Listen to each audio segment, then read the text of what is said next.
Students, so next I am going to discuss the exercise 4.3 word problem that are very important. So सबसे पहले तुम लोग को statement को समझ के उसके बाद इक्वेशन बनाने का कोशिश करना है, quadratic equation. So see here, it is given that sum of the reciprocals of Rahman's age in years 3 years ago and 5 years from now is 1/3. So find his present age. सो हम लोग को यहाँ suppose करना पड़ेगा रहमान का age को. So here I am assuming Rahman's present age to be x years. ठीक है, तो ये प्रेजेंट एज है. तो 3 years ago, 3 साल पहले रहमान का एज क्या हो जाएगा, x minus 3 years. And 5 years from now. तो दो कंडीशन दिया है, क्योंकि दो कंडीशन हम लोग को जरूरत पड़ेगा इक्वेशन को फॉर्म करने के लिए. क्वाड्रेटिक इक्वेशन है. तो 5 years from now Rahman age will be x plus 5. तुम लोग जानते हो, अगर हम लोग पहले का एज लिखेंगे, पास्ट जो बीत गया है, तो हमको बैक जाना होगा. बैक जाने के लिए हम लोग को सब्ट्रैक्शन का यूज़ करना होता है. और अगर हम लोग लेटर यानी कि अभी से हम बाद में जाना चाह रहे हैं, तो हम लोग का फ्यूचर में हम लोग जाएंगे, तो हम लोग को उतना ही ईयर्स को क्या करना पड़ेगा, प्रेजेंट एज में ऐड कर देना पड़ेगा. ठीक है, तो उस हिसाब से मैंने ये कंडीशंस को लिखा है. So 5 years from now Rahman's age will be x plus 5 years. So according to the given question 1/x minus 3 plus 1/x plus 5. ऐसा क्यों लिखा है, देखो, क्योंकि क्वेश्चन में साफ साफ दिया है that the sum of the reciprocals of Rahman age. तो पहले ही रेसिप्रोकल नहीं कर देना है, सबसे पहले कंडीशंस को फॉर्म करना है. तो हमने ये दोनों कंडीशन को फॉर्म कर लिया है. अभी हम रेसिप्रोकल करके क्या करेंगे, ऐड कर देंगे दोनों को. ऐड करने के बाद बोला है क्या आंसर आएगा, 1/3. ठीक है, उसके बाद इसको सिंप्लीफिकेशन किया इतना लेफ्ट हैंड साइड में. तो ये दोनों एलसीएम लेंगे तो ये दोनों इंटू हो जाएगा, न्यूमरेटर में ही आ जाएगा. तो इसके बाद हम लोग का जो इक्वेशन बनेगा वो ऐसा बनेगा, लेफ्ट हैंड साइड में आएगा 2x plus 2 बाई ये आ जाएगा x² plus 2x minus 15. ठीक है, तो उसके बाद हम लोग क्रॉस मल्टीप्लिकेशन करेंगे. सो देखो ये यहाँ पे था, ये ऐसा, तो मैंने यहाँ पे इसको फिर उसके बाद आगे कंटिन्यू यहाँ पे किया है. Numerator will be 2x plus 2 and divided by, इसको ओपन करेंगे तो ये आएगा x² plus 2x minus 15 equal to 1/3. Now we will do cross multiplication. So 3 से मल्टीप्लाई हो जाएगा 2x plus 2 और x² plus 2x minus 15 वैसे ही रहेगा क्योंकि 1 के साथ मल्टीप्लाई हो रहा है. ठीक है, नेक्स्ट स्टेप हम लोग मल्टीप्लाई करेंगे left hand side. Then after transferring all to one side and collecting the like terms को कलेक्ट करेंगे हम लोग. x² एक ही है, x का टर्म देखो हम लोग एक साथ उसको लिख सकते हैं. तो 2x minus 6x minus 15 और ये 6 उधर जाएगा तो -6. तो फाइनली हमारा जो क्वाड्रेटिक इक्वेशन है वो ये आ गया. अभी मैं इसको कोई भी मेथड यूज करके सॉल्यूशन फाइंड कर सकती हूँ. We have many different ways of solving. तो मैं इसको करूँगी क्वाड्रेटिक फार्मूला से. यहाँ पे कोई पर्टिकुलर मेथड मेंशन नहीं किया है, तो आप लोग किसी मेथड से भी कर सकते हो. तो यहाँ पे हम लोग लिखेंगे यूजिंग क्वाड्रेटिक फार्मूला. सो सबसे पहले हम लोग ए बी सी का वैल्यू यहाँ से निकाल लेंगे. तो हम लोग ए का वैल्यू आ रहा है 1, कोफिशिएंट ऑफ x² ए होता है. b है coefficient of x that is -4 and c is constant that is -21. Next, जैसे कि मैंने तुमको बोला, b² - 4ac को हम लोग पहले फाइंड कर लेंगे. तो b² - 4ac को फाइंड किया तो यहाँ पे आ गया 100. Okay, 100 which is greater than और इक्वल टू 0. ठीक है, यानी ऐसा भी बोल सकते हो जो रूट है इसका, जो सॉल्यूशन है वो एग्जिस्ट करता है बिकॉज ये जो स्क्वायर रूट के अंदर में जो वैल्यू है वो पॉजिटिव होना चाहिए. तो ये पॉजिटिव वैल्यू ही है. Okay, so next using quadratic formula जब अप्लाई कर देंगे तो यहाँ पे देखो माइनस ऑफ b जो था वो -4 है. तो यहाँ जब पुट करेंगे तो ये माइनस माइनस प्लस हो जा रहा है. प्लस माइनस b² - 4ac की जगह हम क्या लिख सकते हैं, 100. Already we got 100. Okay, so यहाँ पे हम लोग पुट कर देंगे और divide by 2 into a. a देखो क्या है 1, सो 2 into 1. सो डिनोमिनेटर होगा 2 और न्यूमरेटर में हो गया 4 प्लस माइनस 100 का रूट हो जाएगा 10. ओके, सो यहाँ से हो जा रहा है 4 + 10/2 एक वैल्यू, और दूसरा वैल्यू तुम लोग देख सकते हो क्या हो जा रहा है, 4 - 10/2. एक में हम लोग प्लस लिखना है और एक में माइनस. तो 4 + 10 14/2 और एक क्या हो जा रहा है -6/2. तो इसको कैंसिल करेंगे तो 7 और इसको कैंसिल किया तो -3. तो दो वैल्यू पॉसिबल वैल्यूज है, लेकिन हम लोग को अभी बैक जाना है. ये तो हम कैलकुलेशन में आ गए थे, सिंप्लीफिकेशन में आ गए थे. जो एग्जैक्ट हम लोग का जो क्वेश्चन था उसमें क्या पूछा गया था, रहमान का प्रेजेंट एज, तो हमको देखना है जो प्रेजेंट एज है क्या वो ये दोनों में से दोनों हो सकता है, तो ये पॉसिबिलिटीज़ क्या हो सकता है तुमको देखना है। तो 7 हो सकता है क्योंकि it is a positive number, लेकिन तुम जैसे देख सकते हो -3 एज कभी भी नेगेटिव क्वांटिटी नहीं होता है, सो we will write that -3 age is not possible, so Rahman's present age is what, 7 years. So Rahman's present age is 7 years. This is, you can write, this is not possible. So finally answer में क्या लिखना है, तो तुम लोग को मालूम ही है क्योंकि 10 तुम लोग दोगे, ठीक है, representation is very very important. तो फाइनली तुमको लिखना है therefore Rahman's present age is, Rahman's present age is 7 years। Okay, तो इस तरह से हमारा यहाँ पे क्वेश्चन खत्म होता है। तो अभी मैं नेक्स्ट क्वेश्चन से तुम लोग को इक्वेशन फॉर्म करना बता दूंगी और तुम लोग ट्राई करोगे क्वाड्रेटिक फार्मूला, कंप्लीटिंग स्क्वायर, जो भी मेथड अगर मेंशन किया है, और अगर कोई मेथड मेंशन नहीं किया है तो तुम्हारे कंफर्टेबल, तुम्हारे अनुसार तुमको जो कन्वीनियंट लगता है वही मेथड को अप्लाई करके सॉल्यूशन को फाइंड करोगे, ठीक है। So let us go to question number 5। वो नेक्स्ट क्वेश्चन भी बहुत सिंपल है, तुम लोग अगर कंडीशन को पढ़ के इक्वेशन फॉर्म करोगे तो बहुत ही सिंपल हो जाता है। देखो क्या सिचुएशन दिया है, शेफाली का मार्क्स मैथमेटिक्स एंड इंग्लिश में दिया हुआ है, ठीक है। तो सबसे पहला जो हम लोग का फुल स्टॉप तक जो सेंटेंस है उसको हम पढ़ेंगे। In a class test the sum of Shefali's marks in mathematics and English is 30, that means the total marks she got in mathematics and English, the sum total is what, 30। So हम लोग suppose कर लेंगे कि mathematics में उसको marks मिला है suppose x, और इंग्लिश का मार्क्स को भी मैं y ले रही हूँ, बट वो y नहीं रहेगा, देखो, क्योंकि ऑलरेडी बोला गया है कि दोनों का मार्क्स को जब हम ऐड कर देते हैं, ऐड करने के बाद जो मार्क्स आ रहा है वो क्या आ रहा है, 30 आ रहा है। यानी अगर मैथ्स में उसको x मिला है तो इंग्लिश में उसको क्या मिलेगा, 30 माइनस x, क्योंकि बोल ही दिया है कि दोनों को मिलाने से क्या आ रहा है, 30 आ रहा है। सो अगर एक x होगा, एक सब्जेक्ट का मार्क्स अगर x होगा तो दूसरा सब्जेक्ट का क्या हो जाएगा, 30 माइनस x हो जाएगा। और एक है यहाँ पे इम्पॉर्टेंट थिंग, अगर यहाँ पे तुम लोग इसको x लेते हो इंग्लिश को तो भी कंडीशन सेम ही आएगा, फाइनली आंसर सेम ही आएगा। So it's up to you totally, तुम लोग किसको x ले रहे हो, ठीक है।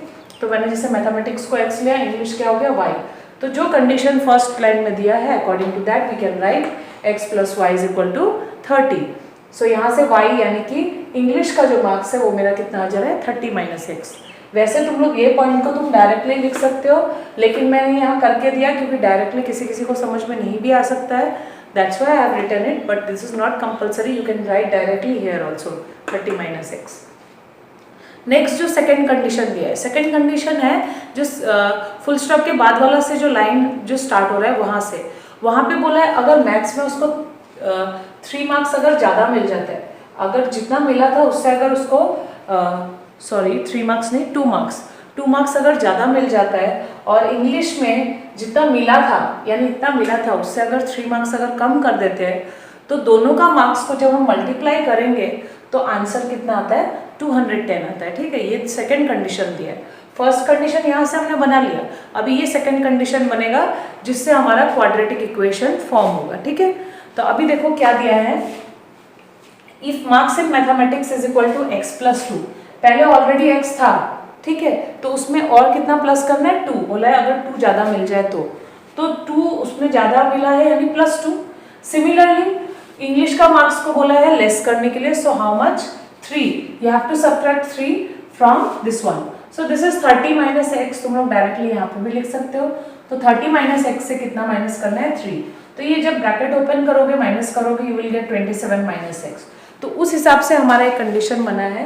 तो देन हम क्या लिख सकते हैं, product of the marks of mathematics and English will be equal to 210। सो ये हो गया मैथमेटिक्स का न्यू मार्क्स और ये हो गया इंग्लिश का new marks, the multiplication will be equal to 210, ये कंडीशन दी है। अभी हमको करना क्या है, मल्टीप्लाई करना है, मल्टीप्लाई करके ये 210 के बराबर हो जाएगा। तो यहाँ से हमारे क्वाड्रेटिक इक्वेशन बनेगा जिसको तुम लोग को सॉल्व करना है। तो मैं इसके आगे नहीं कर रही हूँ, प्लीज़ ट्राई टू डू, और अगर कोई भी दिक्कत आता है तो तुम लोग पूछोगे मुझसे, ठीक है। यहाँ से तुमको सिर्फ x मिलेगा और x क्या है, मैथमेटिक्स का मार्क्स है, तो तुमको इंग्लिश का मार्क्स को तो फाइंड करना होगा। तो इंग्लिश का मार्क्स को फाइंड करने के लिए क्या करोगे, 30 माइनस एक्स फाइंड करने से हो जाएगा, ठीक है। So let us go to question number 6।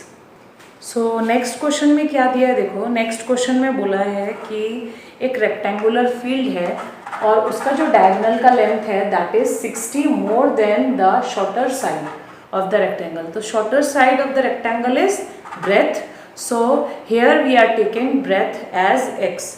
देखो तुम लोग लेंथ को भी x ले सकते हो, लेकिन उससे थोड़ा कॉम्प्लिकेटेड हो जाएगा। और मैं क्यों बोल रही हूँ कॉम्प्लिकेटेड हो जाएगा, तुम लोग कैसे समझोगे, जो तुम यहाँ क्वेश्चन में देख रहे हो यहाँ पे रिलेशन दिया है शॉर्टर साइड्स को लेके, ओके। तो डायगोनल का रिलेशन किसके साथ किया है, शॉर्टेस्ट साइड के साथ किया है। सिमिलरली जो लॉन्गर साइड है उसको भी रिलेट किया है किससे, शॉर्टर साइड से। तो मैं यहाँ पे शॉर्टर साइड को क्या ले रही हूँ, x ले रही हूँ, सपोज x मीटर, ठीक है। यहाँ में मीटर्स में दिया है तो मैं बोल रही हूँ let the breadth of the rectangular field be x metre. Therefore, according to the question, the length of the diagonal is 60 plus x and the length of the rectangular field is 30 plus x, ठीक है। तो इसके बाद हम लोग formula apply करेंगे। सो ये एक रेक्टेंगुलर फील्ड है, ठीक है, ले लिया है मैंने यहाँ पे। अभी तुम देखो ये ब्रेथ है वो x मीटर होगा, तो यहाँ पे भी x मीटर ही होगा। तो यहाँ पे हम लोग को करना क्या है, देखो सब कंडीशन लिखने के बाद हम लोग यहाँ पे अप्लाई कर सकते हैं पाइथागोरस थ्योरम, ठीक है। Why, because see this is a right angle triangle BDC, ठीक है, राइट एंगल ट्राइंगल है। जो हाइपोटेन्यूज है वो 60 प्लस x है। तो hypotenuse square is equal to perpendicular square plus base square. एक चीज़ हमेशा याद रखना है, भले क्वाड्रेटिक इक्वेशन का चैप्टर है तो ये नहीं सोचना है कि यहाँ पे बाकी सारा जो मैथमेटिक्स का टूल है, बाकी सारा जो तुम्हारा टॉपिक्स है वो अप्लाई नहीं हो सकता है, हो सकता है वो भी अप्लाई, ठीक है। तो हर एक चीज़ को अच्छे से ध्यान से तुम लोग को पढ़ना है। जो पुराना जो चीज़ है तुमने जो 9 में पढ़ा है उसको भी नहीं भूलना है। कोई चीज़ यहाँ पे तुम्हारा ऐसा नहीं है जो इम्पोर्टेंट नहीं है, everything is important which you have studied in your earlier classes, ठीक है। तो हाइपोटेन्यूज की जगह लिख लिया है परपेंडिकुलर इज x स्क्वायर। तुम इसको इंटरचेंज भी कर सकते हो यहाँ पे, क्योंकि मैंने बेस किसको लिया है, क्योंकि रेक्टेंगल यहाँ पे मैंने बेस इसको लिया है लेंथ को, इसीलिए मैं इसको बेस ही ले रही हूँ। तो होल स्क्वायर का जब हम लोग फॉर्मूला अप्लाई कर देंगे तो ये सब आ जा रहा है। तो कैंसिलेशन होने के बाद x स्क्वायर कैंसिलेशन होने के बाद और लाइक टर्म्स को एक साइड में कलेक्ट करने के बाद finally we got the equation, quadratic equation this one. तो यहाँ पे तुम लोग मिडिल टर्म स्प्लिटिंग पुट कर सकते हो, बहुत सिंपल होगा। 90 और 30 आएगा, 90 माइनस 30 जो है वो 60 होता है और 90 इंटू 30 क्या होता है 2700 होता है। तो तुम लोग यहाँ पे मिडिल टर्म स्प्लिटिंग अप्लाई कर सकते हो, जल्दी से भी हो जाएगा, ठीक है।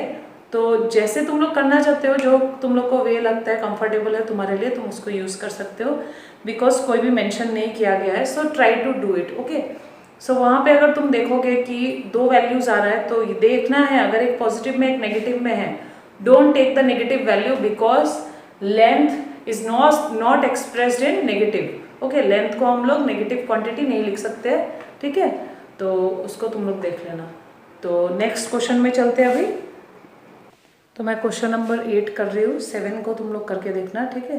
तो मैं 8 को कर रही हूँ। 8 में क्या दिया है, एक ट्रेन ट्रैवल कर रहा है, डिस्टेंस दिया है 360 किलोमीटर, तो मैंने लिख लिया है।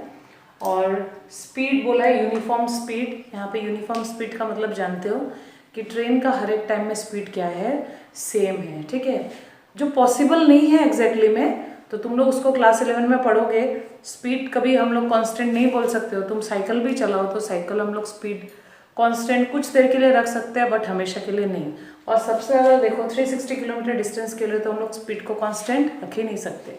But all of you know that up to class 10 you have to take the things up as constant quantity, क्योंकि वेरिएबल आने के साथ साथ, कांस्टेंट का उल्टा क्या है वेरिएबल, वेरिएबल चेंजेस आने के साथ साथ एक टॉपिक है दैट इज डिफरेंशिएशन, जो कि मैथ्स में है, जो कि तुम लोग 11-12 में पढ़ोगे, ठीक है, वो आ जाएगा। बट यहाँ पे इतना वास्ट नहीं है, अप टू क्लास 10 लेवल तुमको कांस्टेंट क्वांटिटीज के लिए ही पढ़ना है।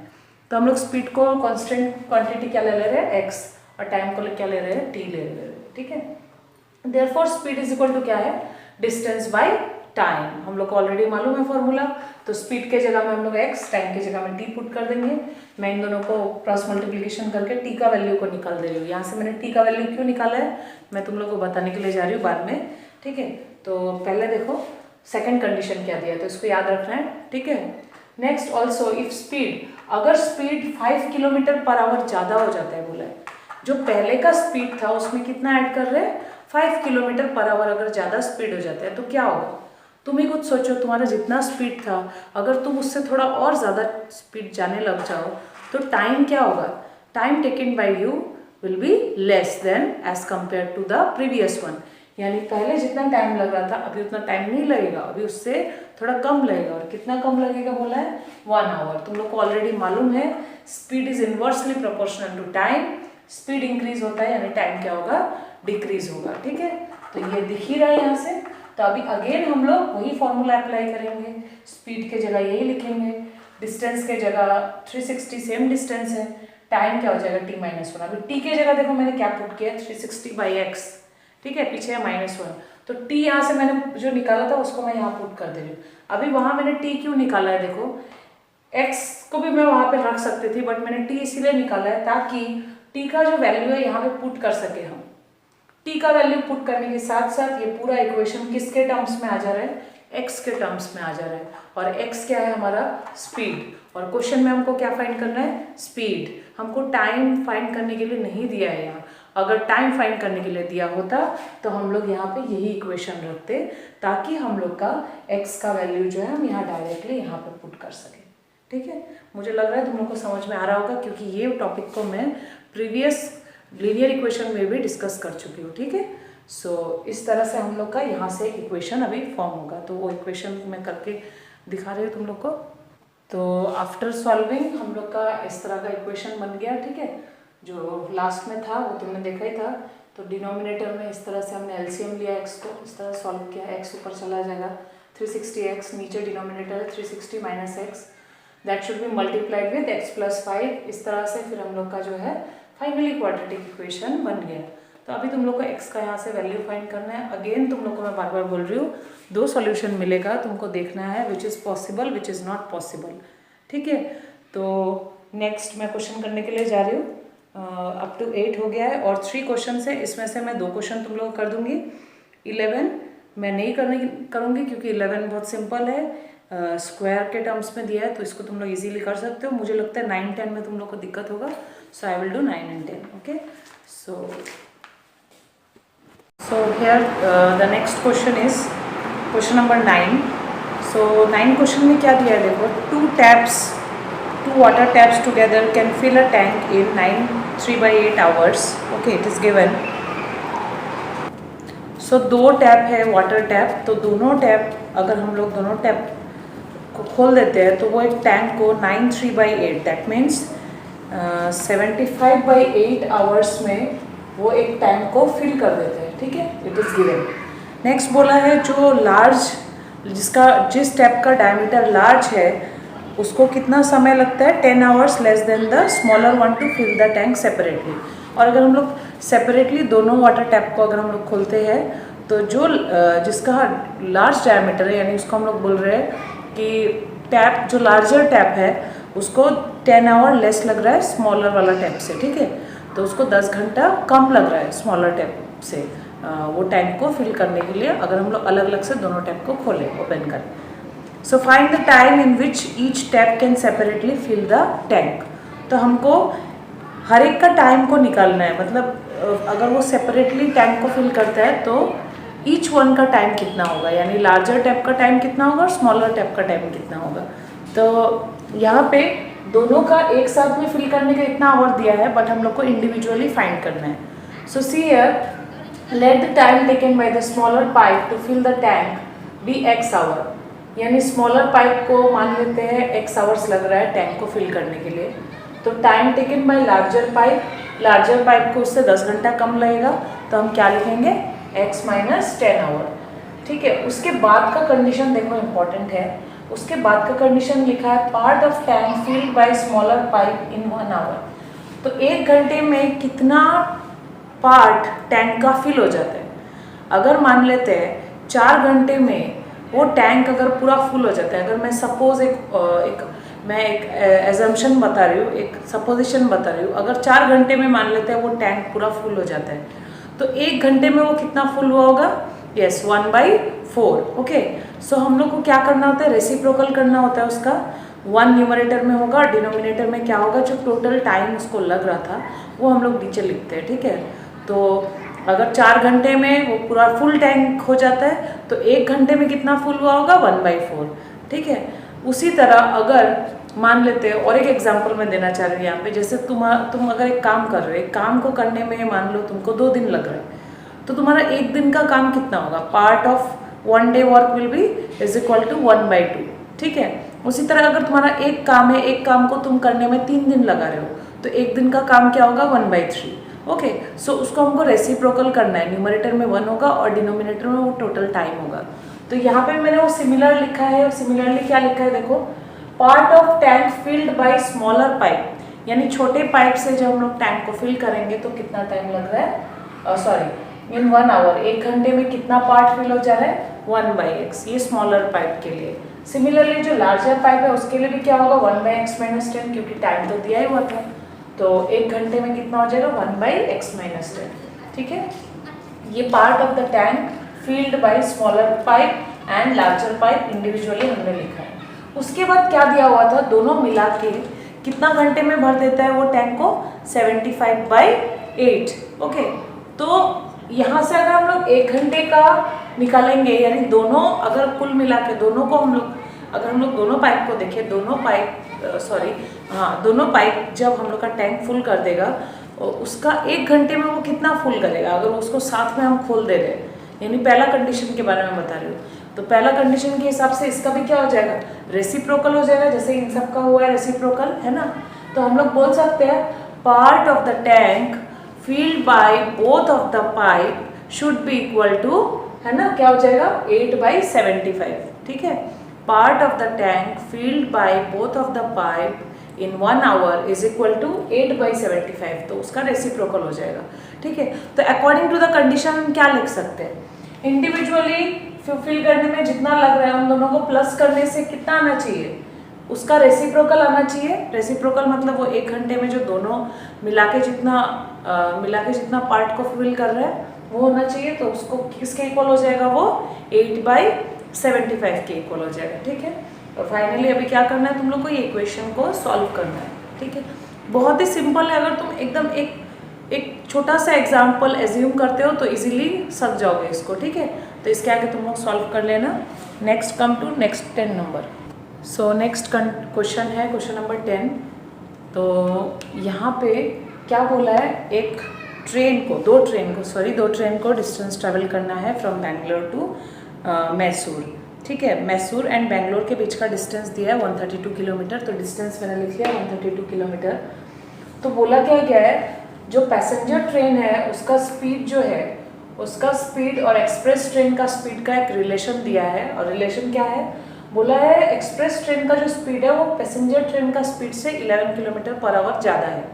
तो स्पीड दोनों का नहीं दिया है, तो मैंने पैसेंजर ट्रेन का स्पीड को x ले लिया है। तो according to the condition express train का स्पीड क्या होगा, x+11।